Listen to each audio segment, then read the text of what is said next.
Salam dəyərli izləyicilər. Bugün mən Şamaxı rayonundayım. Hamınızın sabahınız xeyirli, gününüz ruzili, bərəkətli olsun. Əzizlərim, bugün Şamaxı rayonunun Pirqulu kəndində yerləşən ailəvi istirahət mərkəzi ilə sizi tanış edəcəyəm. Əzizlərim, biz bugün hal-hazırda Pirqulu kəndində yerləşən istirahət mərkəzindəyik. İstirahət mərkəzimiz 75 sot torpağın içində yerləşir. Əzizlərim, bundan əlavə yerimizin böyründə 30 sotda əlavə yenə də Kupcalı belə torpağımız da var.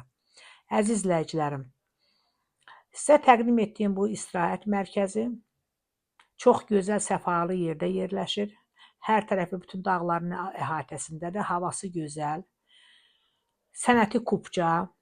Əzizlərim, bundan əlavə qeyd edim ki,